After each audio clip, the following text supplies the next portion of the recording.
بسم اللہ الرحمن الرحیم۔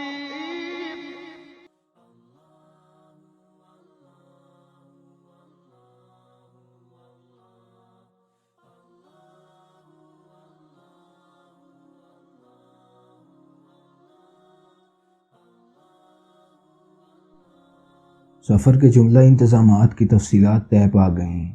سورج آہستہ آہستہ مغربی افق کی اوٹ میں رات بسر کرنے کے لیے آگے بڑھ رہا تھا، یہاں تک کہ آنے والی تاریخ ساز رات نے اسے اپنے آغوش میں چھپا لیا اور اپنے تاریخ پر ساری کائنات پر پھیلا دیے۔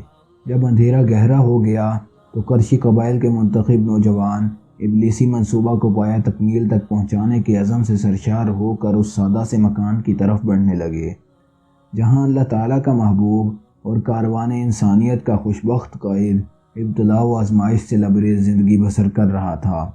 انہوں نے کسی مزاحمت کے بغیر بہت جلد اس مرکز رشد و ہدایت کو اپنے حصار میں لے لیا۔ خون آشام بے نیام تلواریں ان کے ہاتھوں میں تھیں۔ وہ اب اس لمحہ کا انتظار کرنے لگے جب اللہ تعالیٰ کے حبیب اپنے کاشانہ اقدس سے باہر نکلیں، وہ بجلی کی سرعت کے ساتھ ان پر یکبارگی حملہ کریں۔ ان کے نام یہ تھے: الحکم بن ابی العاص، نضر بن حارث، زمعہ بن اسود، ابو جہل، عقبہ بن ابی محیط، امیہ بن خلف، ابو الحسیم۔ یہ تھے مکہ کے وہ بہادر جنگ آزما، دولت مند اور بارسوخ خاندانوں کے چشم چراغ جو برہنہ تلواریں اپنے فولادی ہاتھوں میں تامے اس غلط فہمی کا شکار ہو کر میدان میں نکلے تھے کہ وہ اس آفتاب عالم کو بے نور کر دیں گے۔ اللہ تعالیٰ نے ارشاد فرمایا: یہ نادان چاہتے ہیں کہ بجھا دیں اللہ کے نور کو اپنی پھونکوں سے، لیکن اللہ اپنے نور کو کمال تک پہنچا کر رہے گا، خواہ سخت ناپسند کریں اس کو کافر۔ ابو جہل کہنے لگا کہ محمد صلی اللہ علیہ وسلم یہ گمان کرتے ہیں کہ اگر ہم ان کی اطاعت اختیار کر لیں تو ہم عرب و عجم کے بادشاہ بن جائیں گے، اور مرنے کے بعد جب ہمیں دوبارہ زندہ کیا جائے گا تو ہمیں ایسے باغات ملیں گے جو اردن کے باغات کی طرح سرسبز و شاداب ہوں گے، اور اگر ہم نے ان کی اطاعت قبول نہ کی تو ہمیں بے دریغ قتل کر دیا جائے گا، اور مرنے کے بعد جب ہم زندہ کیے جائیں گے تو ہمیں جہنم کے بھڑکتے ہوئے شعلوں میں پھینک دیا جائے گا۔ اس طرح کی باتیں کر کے وہ اسلامی تعلیمات کا مذاق اڑا رہے تھے۔ اسی وقت نبی اکرم صلی اللہ علیہ وسلم دروازہ کھول کر باہر تشریف لائے اور فرمایا: ہاں، میں نے ایسا ہی کہا ہے، اے ابو جہل، ان میں سے ایک تم ہو۔ حضور اس وقت سورہ یاسین کی تلاوت فرما رہے تھے جب اس آیت کی تلاوت کی: وَجَعَلْنَا مِن بَيْنِ أَيْدِيهِمْ سَدًّا وَمِن خَلْفِهِمْ سَدًّا فَأَغْشَيْنَاهُمْ فَهُمْ لَا يُبْصِرُونَ۔ ترجمہ: ہم نے بنا دی ہے ان کے سامنے ایک دیوار اور ان کے پیچھے ایک دیوار، اور ان کی آنکھوں پر پردہ ڈال دیا ہے، بس وہ کچھ نہیں دیکھ سکتے۔ تو ان پر پھونک مار دیا، فوراً بینائی سلب ہو گئی، نیند غالب آ گئی اور اونگنے لگے۔ انہی لمحوں میں ان کے نرغے کو توڑتے ہوئے اپنے رب قدیر کی امان میں حضور بخیر و عافیت تشریف لے گئے۔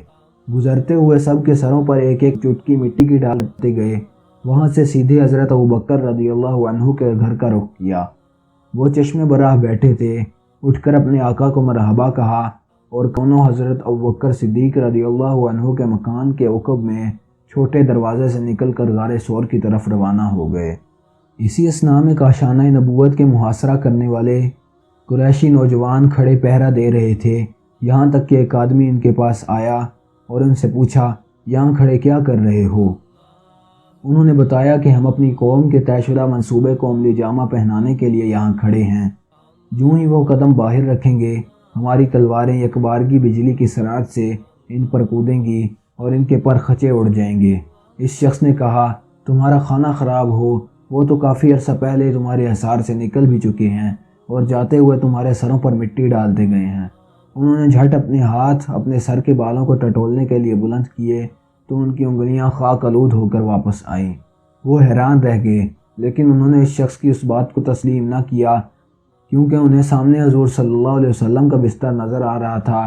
اس پر حضور کی سبز چادر میں لپٹا ہوا کوئی شخص سو رہا تھا۔ انہوں نے یقین کر لیا کہ وہ آپ ہی ہیں۔ انہوں نے سوچا کہ جس طرح چوکنا ہو کر وہ پہرا دیتے رہے ہیں، چڑیا بھی یہاں پھٹک نہیں سکتی۔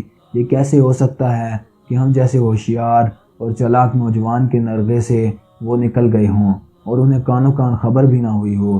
یقیناً یہ شخص جھوٹ کہتا ہے، شاید ہمیں دھوکہ دینے کی یہ کوئی چال ہو۔ کہ ہم یہاں سے تر بتر ہو جائیں اور وہ موقع پا کر یہاں سے نکل جائیں۔ انہوں نے یہی فیصلہ کیا کہ وہ اس محاذ پر ڈٹے رہیں گے، چنانچہ وہ صبح تک وہاں ہی چاق و چوبند کھڑے رہے۔ صبح صادق طلوع ہوئی تو سونے والا سبز چادر سمیٹتے ہوئے اٹھ کھڑا ہوا۔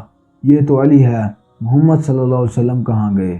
اسی اثناء میں راہ حق کے دونوں مسافر مکہ کی پرپیچ گلیوں سے گزرتے ہوئے غار ثور کی طرف روانہ ہوئے۔ ناظرین اکرام، اگر ویڈیو پسند آ جائے تو ویڈیو کو لائک کر دیں اور چینل کو سبسکرائب کر دیں اور ویڈیو کو شیئر کر دیں، کیونکہ اچھی بات پھیلانا صدقہ جاریہ ہے۔ اللہ تعالیٰ آپ کو اس کا اجر عطا فرمائے، آمین۔